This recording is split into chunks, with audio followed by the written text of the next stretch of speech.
심리학자들이 사용하는 용어 가운데 방광자 효과라는 뜻이 있습니다. 이걸 또 다른 말로 하면 제노비스 신드롬이라고 말하는 단어인데, 이렇게 무리가 많아진 사람들 가운데 어떤 일에 참여하지 않고 구경만 하는 사람들, 옆에 서서 그냥 방관하는 사람들이 많아지면 그 공동체 안에 있는 여러 사람들이 세워지거나 강건하게 회복되는 일이 어렵다는 것입니다. 1964년에 음식점 일을 하고 집으로 돌아가는 키티 제노비스라는 자매가 있었습니다. 새벽 3시 반에 일을 끝내고 자기가 사는 뉴욕시의 한 아파트 단지에 들어섰는데 바로 아파트 단지에서 강도를 만나서 죽음을 당했습니다. 근데 신문에서 이렇게 나왔습니다. 36가구가 유리창 열고 보고 있다가 한 여인이 한 강도에서 죽음을 당하기 시작하니까 도울 생각도 안 하고 경찰을 부를 생각도 안 하고 다 유리창을 문 닫고 안 보는 척 들어가 버렸다는 거죠. 그래서 그녀가 무참히 죽었다, 이렇게 신문에서 세상을 때렸어요. 근데 경찰이 조사해 보니까 그게 아니고 사실은 6가정이 그 현장을 목격하게 되었고 6가정 중에 한 가정이 소리를 질렀습니다. 그렇게 하지 마시오. 그 소리를 듣고 강도가 도망을 갔습니다. 문제는 이 키티 제노비스라는 자매가 몸에 상처를 입었으면 그냥 기어서라도 뛰어가서 아파트 안에 누구 집에 들어가서라도 좀 구원을 요청했으면 좋은데 잘못 생각을 했어요. 강도가 안 보이는 거 숨으면 좋겠다 그래서 이 아파트 단지에서 아무도 볼 수 사각지역에 몸을 숨겼습니다. 근데 문제는 도망갔다고 숨어있던 강도가 그걸 보고 다시 달려들어서 죽어가는 여인을 강간을 하고 죽였습니다. 그때 등장하는 이 단어 제노비스 신드롬이라고 그럽니다. 자, 이 말씀 드리는 이유가 왜 그러는가? 저희 교회가, 제가 이 교회에 29년 전에 왔을 때 저희 교회가 50명 정도 모였습니다. 하나님 은혜로 교회가 40배 정도 성장했습니다. 이 성장 가장 중요한 이유는 하나님 은혜고, 두 번째는 이 교회를 처음 세울 때 쓰임 받았던 우리 교회의 모든 분들의 수고 헌신 때문에 우리 교회가 이만큼 잘 자란 것이고, 때에 따라서 보내주신 하나님의 새로운 성도들에서 교회가 이만큼 자란 것에 대해서 제가 담임 목사로서 얼마나 감사하고 감격한지 모릅니다. 하나님 일하심과 성도들의 수가 없었으면 안 됐을 것입니다. 그런데 하나 중요한 건 이렇게 큰 교회가 되면 항상 우리가 조심하게 생각할 것이 하나 있습니다. 교회가 커가면, 잘못하면 교회 안에 방광자들이, 그냥 구경하는 사람들이 옆에서 사이드에 서서 남이 기도할 때 기도하면 구경하고, 남이 헌신할 때 헌신하면 구경하고, 절대로 개입하지 않은, 부흥회가 열리든 기도가 열리든 관계없이 그냥 구경하는 방광자들이 교회 안에 많아지면, 교회의 몸집은 커졌는데 그런 사람들이 많아지면, 그러면 교회는 어려워진다는 것입니다. 아니, 교회뿐만 아니라 사회가 그렇습니다. 제노비스 신드롬처럼 한 사람이 어려움 당하는데 그 어려움이 내 어려움이 아니라고 생각하고 그냥 무관심하게 지나쳐 버린다면 이 사회는 어려워질 것이고 교회도 동일한 것입니다. 저희 교회가 50명 모여서 1년 만에 80명으로 늘었어요. 그때도 우리가 밥을 했어요. 예배 끝나고 나면 식사를 하는데,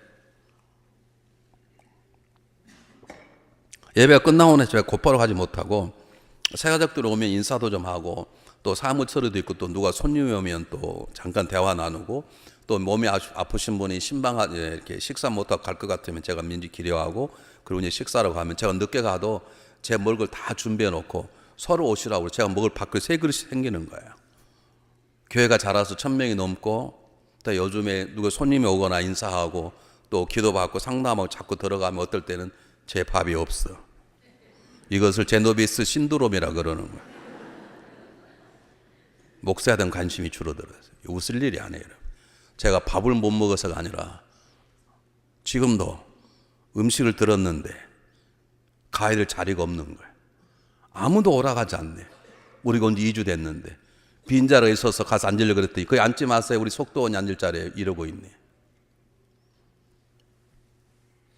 이것이 우리 교회의 아직 약점인 것입니다. 아니, 교회가 클수록 이루어지는 것입니다. 조만 할 때는 한 명만 안 나와도 전화해서 왜 안 한다고 물어보고, 이번 은혜 바로 가자고 그러는데 교회가 커져버리면 누가 오든 안 오든 관심도 없고 신방도 안 가고 관심도 없는 거예요.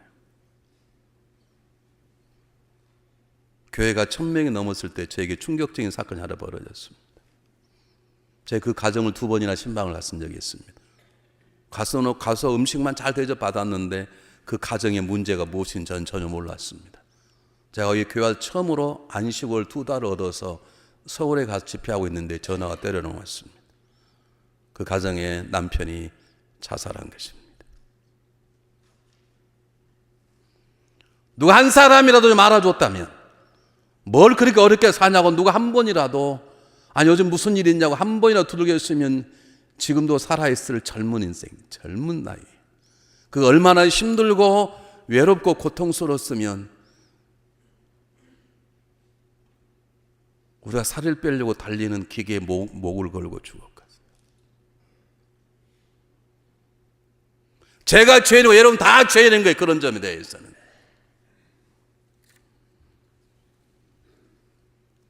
여러분, 우리 교회가 정말로 강건하려면 교회가 커질수록 모든 사람이 관심을 갖고 모든 사람에게 신경, 사랑을 표현하는 사람들이 세워져야 되는데 이게 안 되는 거죠. 그래서 우리가 매년 새로운 집사를 세우는 거예요.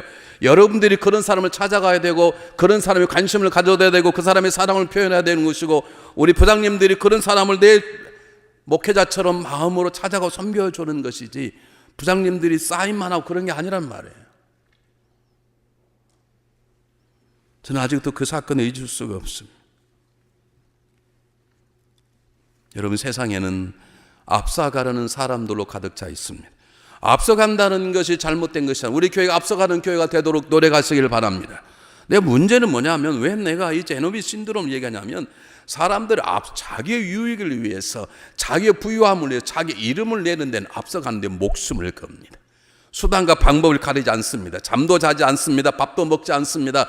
내 앞서가는 길이라면 우리는 수단과 방법을 가리지 않습니다. 그런데 내 앞서가는, 내 달려가는 그 길에 누가 죽어가도 우리는 방광자로, 구경꾼으로 신경을 쓰고 다 유리창문을 닫아버리는, 그래서 우리는 지금도 이 사회 속에 제노비 신드롬이 판을 치고 있는 것입니다.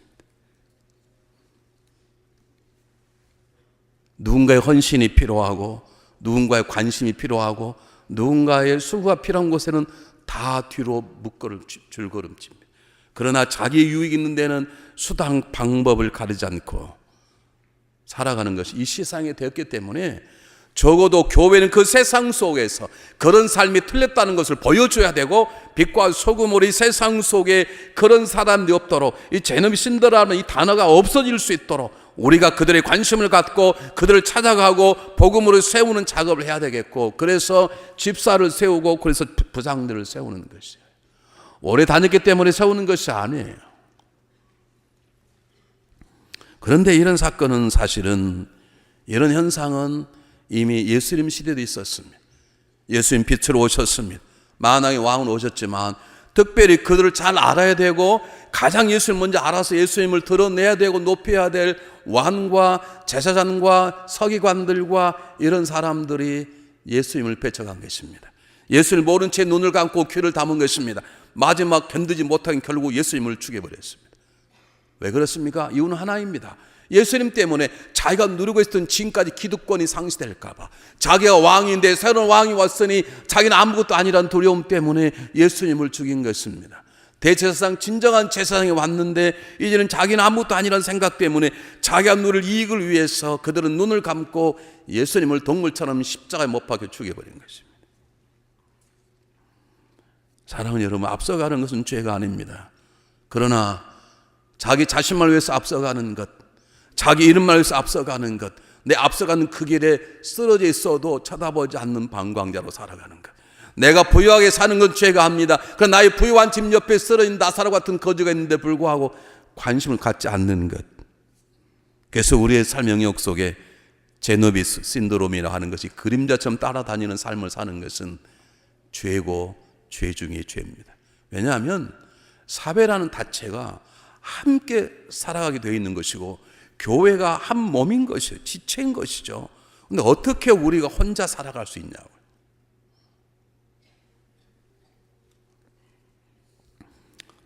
저는 이 교회를 섬기는 담임 목사로 여러분 삶을 보면 굉장히 열심히 살아가십니다. 자, 한국인처럼 열심히 살아고 열심히 달려간 분들이 어디가 있겠습니까? 근데 제가 여러분이 묻겠습니다. 이런 무엇 때문에 그렇게 달려가십니까? 무엇 때문에 노력하고, 무엇 때문에 땀을 흘리고, 무엇 때문에 수고하고, 무엇 때문에 고통스러운 삶을 치고 달려가십니까? 무엇 때문입니까? 로마 제국 때 일입니다.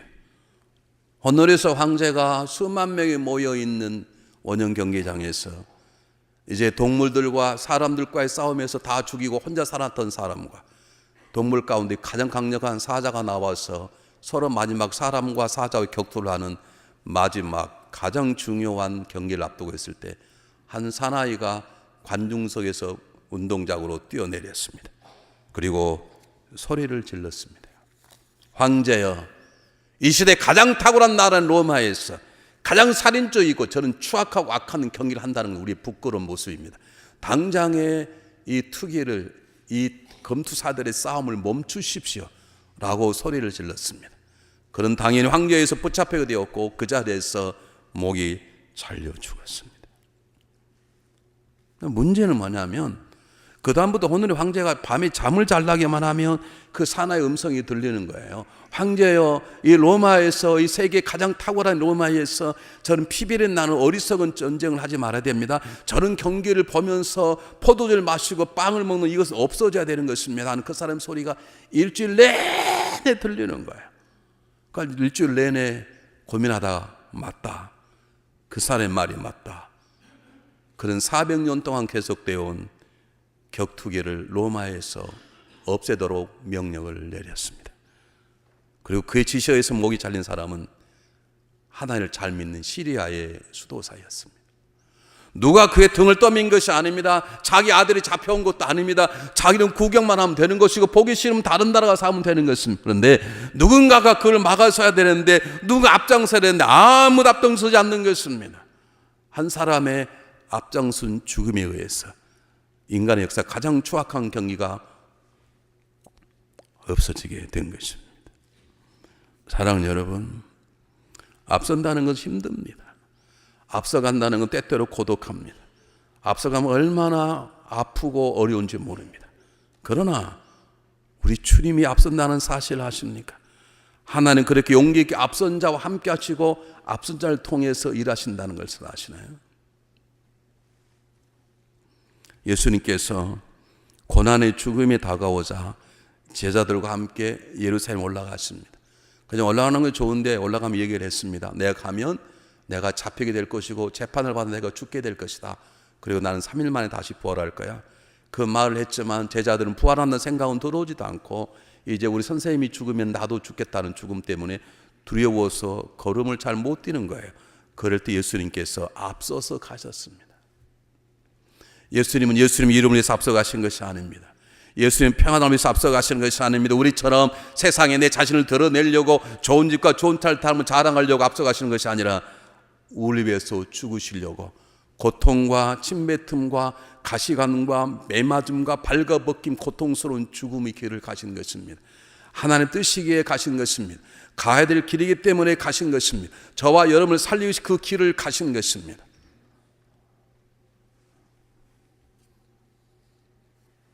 예수님은 조금도 망설이지 않고 조금도 주저하지 않고 그 길을 더벅더벅 걸어가셨습니다. 그리고 제자들과 함께 가기를 원하셨습니다. 여러분, 예수님 이 모습 때문에 저와 여러분이 구원받은 것이고 앞서가신 그분 때문에 여러분들이 집사가 되고 우리 부장님들이 되신 것입니다. 우리는 그분 때문에 권사가 되고 장로가 되고 우리 가정이 평안하고 그분 때문에 우리가 만나고 사랑하고 자녀 살아가는 것입니다. 그렇다면 여러분 기억하십시오. 이제 우리도 예수님처럼 앞서 가야 하는 것입니다. 내가 집사가 되고 부장이 되었다는 것은 능력이 얼마나 많이 있느냐, 그게 아닙니다.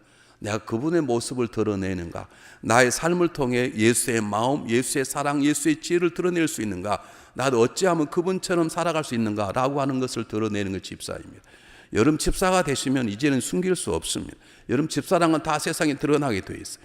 여러분이 집사인 걸 숨긴다 그러면 여러분 지금 잘 못 살아 있는 것이고, 여러분 부장님 다 나오셨어요.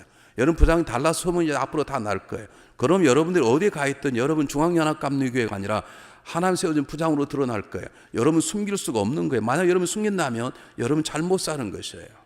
저는 얼굴도 잘생겼지만 중앙연합감대 목사 되니까 숨길 수가 없어요. 다 알아봐요. 예수 안 믿는 사람도 목사님이시죠. 알아봐요. 미국 사람도 어떻게 알아봐요? 아, 이 패스터 어떻게 알아본지 몰라요. 명찰도 안 차고 있는데 알아봐요. 우리는 숨길 수가 없어요. 그래서 우리는 주님을 닮아가야 되는 거예요. 주님을 닮아갈 수 있습니다. 왜냐하면 저와 여러분이 진정으로 구원받았다면 우리는 새로운 존재가 되었기 때문에 넉넉하게 달려갈 수 있습니다. 내 목숨만 위해서 앞서가는 사람이 아니라 이웃을 위해서 희생의 길을 권하는 길을 앞장설 수 있습니다. 왜냐하면 우리는 그렇게 살 수 있도록 구원받은 새로운 피조물이 되었기 때문입니다. 믿습니까? 사도 바울이 뭐라고 말합니까? 그런즉 이제는 그리스도 안에 있으면 다 새로운 피조물이 되었다. 이전 것이 나갔으니 보라 새 것이 되었도다. 여러분 새 것이 되었다면 믿습니까? 새 것이 되었다면 이제는 새롭게 살아갈 수 있습니다. 내 자신만을 드러내는 정과 욕심은 우리 안에 없습니다. 내 이름을 드러낼 만한 내 욕심은 내 안에 없습니다. 교만도 없습니다. 연약함도 없습니다. 우리는 새로운 피조물이 되어버렸다니까. 안 하면 아멘 안 한 분들이 100배의 역사 있기를 축원합니다. 오늘 저기 너무 막 감격스러워 막 잠을 못 자는 거 너무 좋아가지고. 사도 바울이 뭐라고 말합니까? 그리스도 예수의 사람은 육체와 함께 정과 욕심을 십자가에 못 박았느니라. 이 박아버렸어. 박아라가 안 해. 여러분 예수님이 죽고 여러분 안에 새로운 마음이 살아나는 것이고 부장님도 마찬가지. 여러분 생각으로 뭐 어쩌네 그런 소 말하지 마세요. 저와 여러분은 예전 사람처럼 살 수가 없어요. 옛사람 이미 죽어버렸어요. 우리는 시험 들 수가 없어요. 시험이라는 단어 이미 죽어버렸어요. 우리는 상처라는 게 없어요. 이미 우리는 죽어버렸어요. 이제 우리 전진밖에 없고 기쁨밖에 없고 감격으로 살아가는 것이에요. 왜냐하면 우리는 그분 안에서 새로운 피조물이 되었기 때문에. 성경에 보면 주님을 만나지 않았어도 그렇게 살아간 사람이 있습니다. 갈렙이 85세가 되었습니다. 다 땅을 정복해서 땅을 분배했는데 하나님의 계획대로 마지막 헤브론 산지가 남았습니다. 많은 사람들이 헤브론 산지를 원치 않은 것이에요. 그것은 산악지대입니다. 여러분 이스라엘 사람 유목민입니다. 양을 치니까 산이 필요 없는 거예요. 산은 골치 아픈 거예요. 뿐만 아니라 산은 그 안에 아주 강건한 자기 훨씬 체력이 좋은 군사가 강한 군사가 있는 지역이기 때문에 이제는 죽고 싶지 않은 것입니다. 뿐만 아니라 자기 살아가는 삶의 땅은 이미 있습니다. 헤브론을 갖지 않아도 살만합니다. 그런데 하나님의 명령에 따라 가야 되는 아무도 안 가려고 그럽니다. 이미 몇 년의 전쟁이 지났습니다. 이제는 편안히 살고 싶은 것입니다. 그런데 가야 됩니다. 헤브론이 나의 그 땅을 찾았는데 갈렙이 이렇습니다. 내가 나이 85세지만 40년 전에 지금이나 내 건강 일반이니 하나님 나와 함께 하시면 그 땅이 차지하게 될 걸 믿습니다. 그 앞장을 씁니다. 하나님은 앞장서는 갈렙을 통해서 헤브론 땅을 정복하게 됩니다. 다윗이 전쟁터에 나간 자기 형들에게 도시락을 주려고 김밥을 싸가지고 형들을 만나는데 가서 보니까 전쟁터가 웃기는 거예요. 저쪽 블레 사람 골리앗이라는 거대한 거인 같은 장경이 일어나 이스라엘 민족을 조롱하고 있고 이스라엘 민족은 사울 왕을 비롯해 돌돌을 떨면서 도망할 생각만 하고 있는 거예요. 누군가 나가서 죽더라도 한번 싸워보고 죽을 텐데 아무도 싸우려고 하지 않는 것입니다. 하나님을 조롱해도 대꾸할 사람 한 사람도 없는 것입니다. 누군가는 나가야 되는데 다윗이 나가려고 합니다. 다윗이 나갈 필요도 없습니다. 안 나가도 됩니다. 장에 그냥 도시락 주고 자기 집에 가는데 누군가 앞장설 사람이 없는 것입니다. 앞장섭니다. 나갑니다. 돌을 던졌습니다. 돌 때문에 죽은 게 아닙니다. 앞서간 다윗 손을 통해서 하나님은 골리앗의 심장을 찢으신 것입니다. 그 성경에 보면 다윗의 손에 칼이 없었더라. 그 말 무슨 말입니까? 하나님이 골리앗을 죽였다는 뜻입니다. 앞선 자리가 위험한 자리이기도 하고 때때는 앞선 자리가 혼자이기 때문에 고독수를 갖지만 그 앞선 자리에 누가 계십니까? 하나님이 계시고 우리 주님이 계십니다. 그러므로 그 자리에 설 줄 아는 그런 용기가 우리에게 있어야 될 줄 믿습니다. 여러분 잘 보십시오. 다윗은 항상 앞장을 섰습니다. 철없는 600명 용사를 데리고 앞장을 섰습니다. 한 번도 뒤로 공무원을 빼본 적이 없습니다. 그러나 나라가 부요하게 되고 땅이 크게 차지하게 되고 자기 수하에 쫄다고 될 만하니까 다윗이 마음이 변했습니다.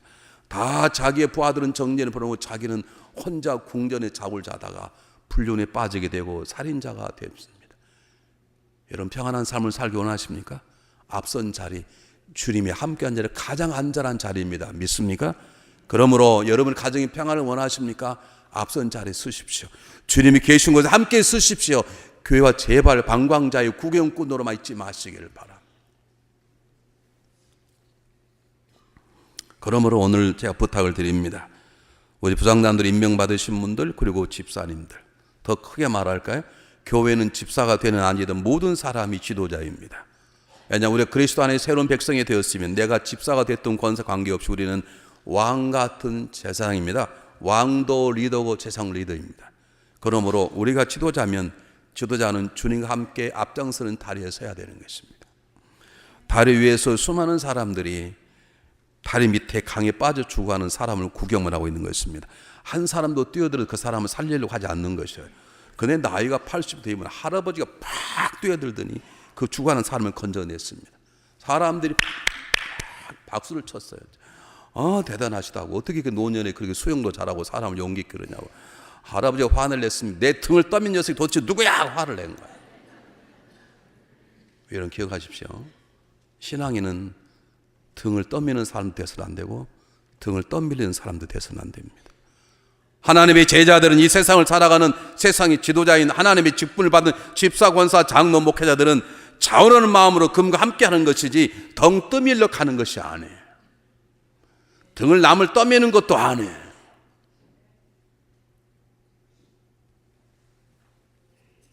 그러므로 우리는 주님과 함께 앞서가는 자랑스러운 주님의 교회의 지도자의 자리에 서야 될 것입니다. 내일 다 하고 그리고 시간에 남은 기도하는 게 아니라 기도하고 남은 시간에 일하는 것입니다. 내가 놀 것 놀고 휴가 가고 쓸 것 다 쓰고 그리고 남은 시간에 교회 와서 봉사하는 게 아니라 주님이 나를 먼저 봉사하고 남은 시간을 그렇게 살아가는 것입니다. 없으면 그저 있는 것입니다. 내가 할 것 다 하고 옷 싸입고 휴가 가고 놀고 구경하고 그리고 남으면 헌금하는 게 아니라 주님 앞에 먼저 물질을 드리고 그리고 남을 가지고 살아가는 것입니다. 없으면 없는 대로 사는 것입니다.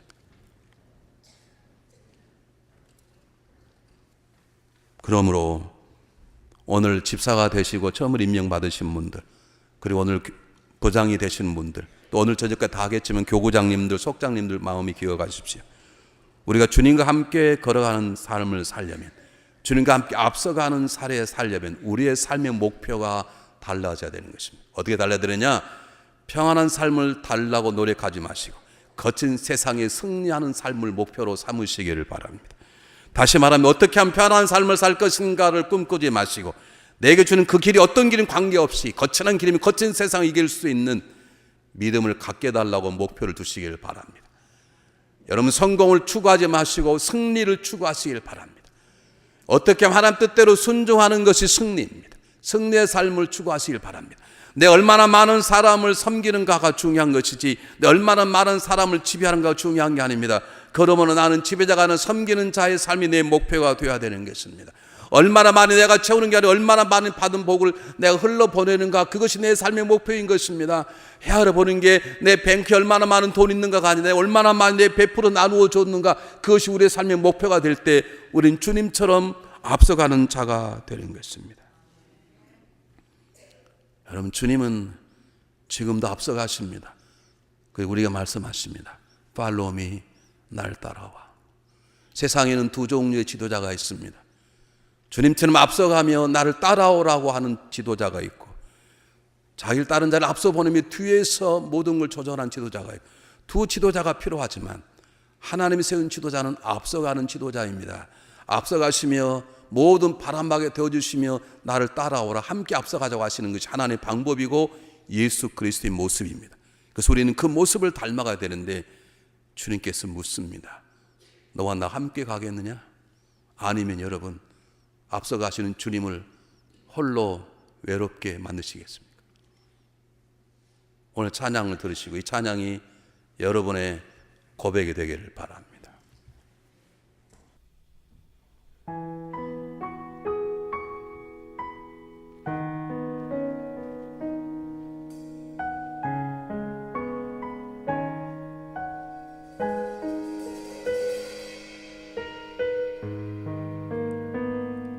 주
우리 자매님들은 저희 교회 이 심전에 왔을 때 늘씬하고 가잘프고 되게 처녀고 그랬었어요. 다는 아니지만. 근데 교회를 충성하다 보니까 다 절 닮아서 뚱해졌어요. 그래서 우리에게 뚱 시스터라고 소문나요.